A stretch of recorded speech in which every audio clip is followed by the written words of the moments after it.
welcome back to Mike's Diabetes World.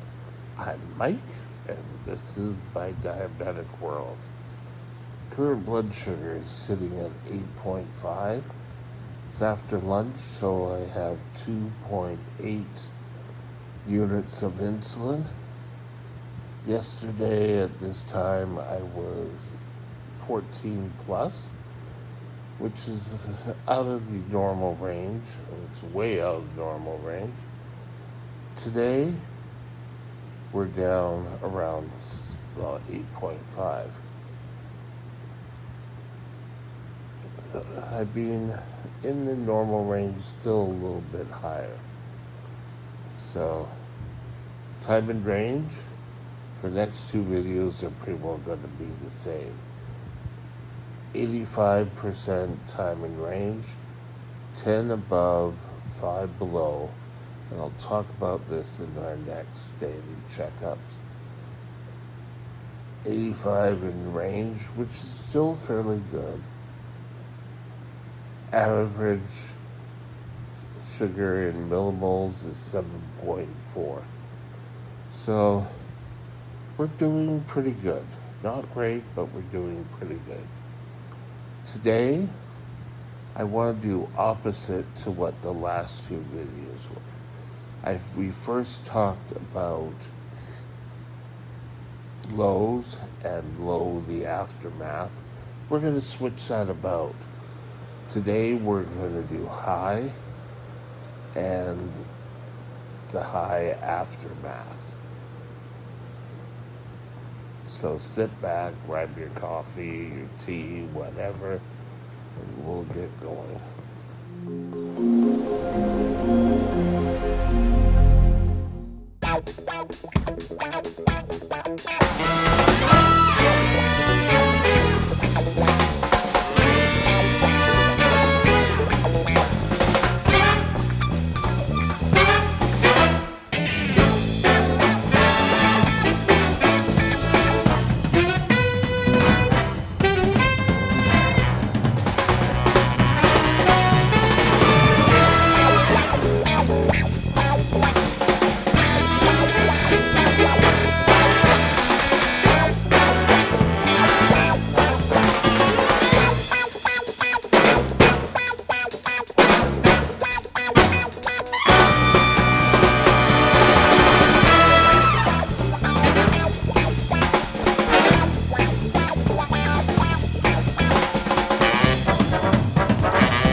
Okay, highs. I want you to go back and remember when you were first diagnosed. You were always thirsty, you had to go to the bathroom, you were getting sicker and sicker. Some of us got sicker than others. I was fairly lucky in that mine was stopped kind of dead in its tracks, and I was pretty quickly into the hospital, and all thanks to my mom. But that's what a high feels like. It's going to bring back all those feelings, and they're not fun. You're kind of feeling like you're low grade flu, but you don't have a fever. And that's important. That was one sort of little tidbit I remember about learning in the hospital. If you feel like you have the flu, but you don't have a temperature, check your blood sugars. And when it came time for me to put that into practice, I was sick. I had spent the weekend, the Saturday night, Sunday with my best friend at his birthday party. And it used to be, back then, the Canadian Diabetes Association used to have labels on the sides of different cereals and that, and on how they could be integrated into diet. I had it, so I ate it. I just thought, but I didn't count for it. I didn't count carbs. We weren't counting carbs. I just take my insulin. To this day, the way I reacted that night, Sunday night, I did think I took insulin. I still do. And that night,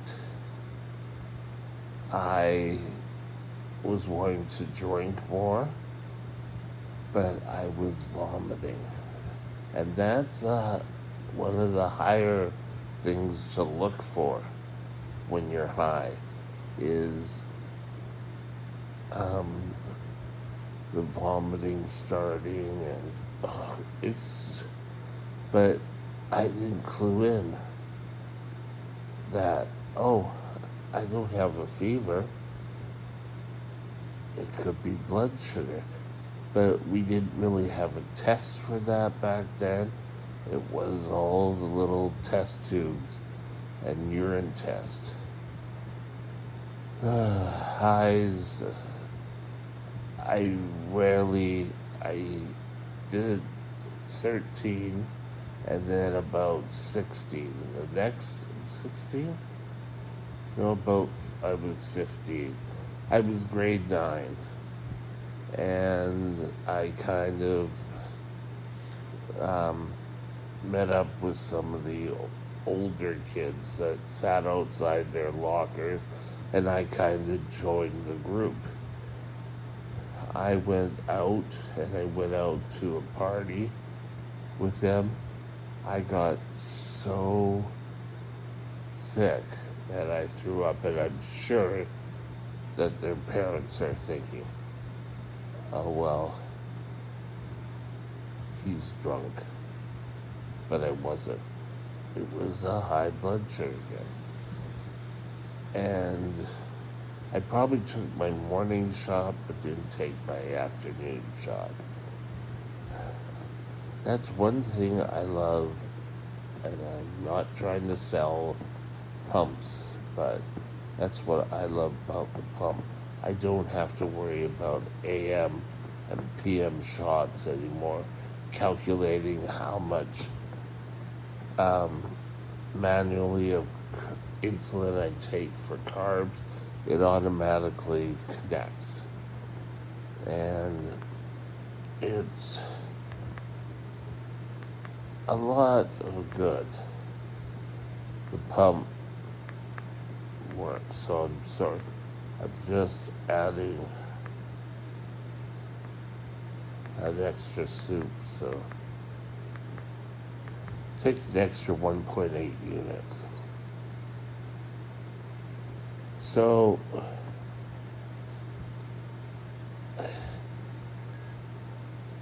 the highs can be dangerously close. And there's been a few times where I've just shown up at the hospital and I said, listen, I'm really not doing well, I'm high, and they'll go, oh yeah, well, we'll take your blood sugar and we'll see how high you are. And they drew the blood, and I was thinking, okay, they're gonna readjust my insulin and send me home. Like I thought I'd be home that evening. Ends up, I was admitted. I ended up having a blood sugar of 44. So they were kind of worried about me. And once they get going with the IV insulin, my blood sugar seems to come down. sometimes high blood sugars are my fault. Other times, it's really kind of bad when you're doing your blood sugars and people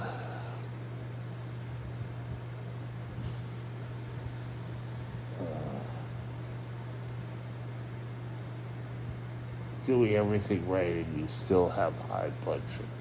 Not people, you. And you can't figure out why. It could be something you ate. But now, for the last 20 years, 20, 30 years, I've been giving my shots as need be, and I've been counting my carbs. But I still sometimes went high. Was it last September? Or, September, the first year I got here. I kept going high, and we didn't really treat it, but my blood sugar kept going higher and higher and higher, and a nurse or an RN and an LPN came in and looked at me and said, well, we'll wonder if we should send you to the hospital. And they said, I don't smell any fruity odor. Like, how they say diabetics have a very stale, juicy fruit smell and taste. Okay. And we stayed the night, and that night I started vomiting. It was the worst night. In the morning, they came in and said, we're sending you to the hospital. Was sent to the hospital, and then I was placed in ICU, which we'll go more about that in the next video. But how do you keep yourself from ending up that high? Well, you take active steps. Give yourself insulin, a correction that you should have already had the discussion with your doctor. Bring it down. Keep a good eye on it.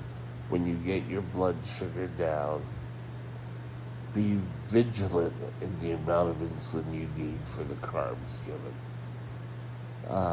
I would honestly say if you're in that position and you went super high, don't go out and have cookies and cakes and everything. That's not going to be the best. You want to drink fluids. You want to make sure you're taking your insulin. Keep yourself hydrated, which we broth, soup, bring down your sugars, and then kind of really watch everything you do for the next couple of days. You should, if you spike, okay, you may not figure out why you spiked, but when you're up there, try turning it around and get down, because the aftermath will be less and less. Hence tomorrow's video. See how I'm tying them together? Very interesting. But highs can be dangerous if left unchecked. Take your medication, take correction, count your carbs accurately, drink lots of fluid. You're probably going to have a need to use the washroom, but bring down your blood sugar first. And with that, we're going to call it a day. I'll talk to you tomorrow, yes. Have a great day, and we'll talk again soon. Bye now. My email address is Mike's Diabetes World at gmail.com. All one line. Drop me